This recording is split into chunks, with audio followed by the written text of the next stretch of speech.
আসসালামু আলাইকুম। আমরা ৫ জন বন্ধু মিলে ২টি পানি কিনেছি, একটি মিনারেল ওয়াটার এবং একটি কোমল পানীয়। তো পানিটি এখন ভাগ করা হবে। তো আমাদের এখানে আরো ২জন বন্ধু আছে যারা পরে আসে। তো এই যে দেখতে পাচ্ছেন, ওর নাম হাসিব। তো ও সবসময় একটু শয়তানি করে।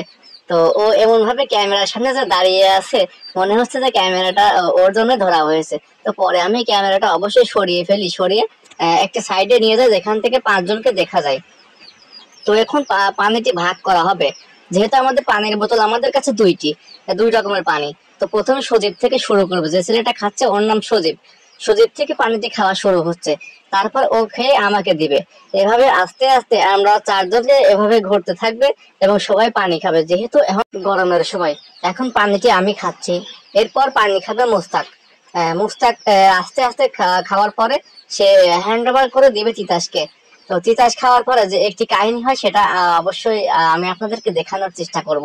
তো যেহেতু বন্ধু মহলে একটু দুষ্টামি সবাই করে, তো আমাদের মাঝেও একজন বন্ধু আছে যে সবসময় একটু দুষ্টামি করে। তো এখন তিতাস পানি খাচ্ছে, খাওয়ার পরে দেবে হাসিবকে। তো হাসিব সব থেকে হচ্ছে আমাদের মাঝে রহস্যজনক একটা ছেলে, সবসময় ফাজলামি করতে বেশি পছন্দ করে। তো এখন আমরা হাসিবকে পানিটা দিচ্ছি। তো হাসিব এখন বলছে যে সামান্য এটুকু পানি দিয়ে যদি আগেই যদি খাওয়া শুরু করিস, তো খাবো কি। তো তাই বলে ও পানিটি খাওয়া শুরু করেছে এবং আমি একটা কথা বলার কারণে সে হেসে উড়িয়ে দেয়। তো তারপরে ধীরে ধীরে ও পানি খেতে থাকে। খাওয়ার একটা সময় দেখা যাচ্ছে যে সব থেকে পানি ওই বেশি খাচ্ছে। তো তখন হচ্ছে আমাদের আর একটা বন্ধু সজীব, ও বলছে তুই একাই যদি সব খাস তাহলে আমরা কি খাবো। তো ও কিছু কেয়ার না করে খাওয়া শুরু করে। তো আমি ওকে বোতলটা দেওয়ার কথা বলে যে দে, আর একজন খাবে। তখন সেই মুহূর্তে সুদীপ তার কাছ থেকে বোতলটা কেড়ে নেয়।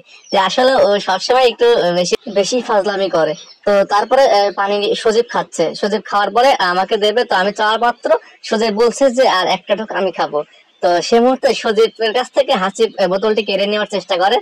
সজীব পুনরায় আবারও আর এক ঢোক খাই। তারপরে আমাকে দেয়।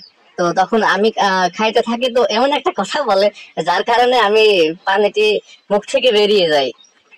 আসলে বন্ধু মহলে এমন কিছু বন্ধু থাকে যা সব সময় ফাজলামি করে আর আমাদেরকে আনন্দ দিয়ে থাকে। তো আমাদের সেরকম কিছু বন্ধু রয়েছে, তো সবসময় আমরা ফাজলামি ইয়ার্কি করে থাকি এবং সব সময় সব বিষয় নিয়ে আমরা আলোচনা করে থাকি। তো এখন আমি পানির বোতলটি নিয়ে চলে গেছি। তো এখন আবার ফিরে আসবো সবার মাঝে। এসে মুস্তাককে দেবো, যেহেতু আমি অর্ধেক পানি খেয়েছি এবং নষ্ট করেছি। তো মুস্তাক বারবার ওখান থেকে চাওয়ার চেষ্টা করে এবং সুদীপ আমার কাছে চলে যায়। তারপরে তিতাস পানির বোতলটি উঁচু করে দেখিয়ে দেয়, তুই যদি পানি না দিস তাহলে এই পানিটা তোকে দেওয়া হবে না। তারপরে আমি পানির বোতলটা মুস্তাককে দিয়ে দিই। এরপর আবার পুনরায় মুস্তাক পানি খাওয়া শুরু করে। এখন দেখাবো পরবর্তী যে বোতলটা আছে সেই বোতলটা কিভাবে আমরা ভাগাভাগি করি। তো প্রথমেই আমরা একটি বোতলের পানি শেষ করে ফেলেছি। তো আমাদের কাছে একটি বোতল অবশিষ্ট আছে। তো আমার বন্ধু তিতাস পানি ঢালছে এবং হাসিব বলছে ওদের এর বেশি পানি দেওয়া যাবে না। তো পানিটি দিচ্ছিল আমাদের দুজনের জন্য, আমি এবং মুস্তাক। তো আমরা দুজন এটুকু পানি নিয়ে সন্তুষ্ট থাকতে হবে এবং এটুকু পানি খেয়ে থাকতে হবে, কারণ এখানে পানি কম এবং আমরা বন্ধু সংখ্যা ৫ জন।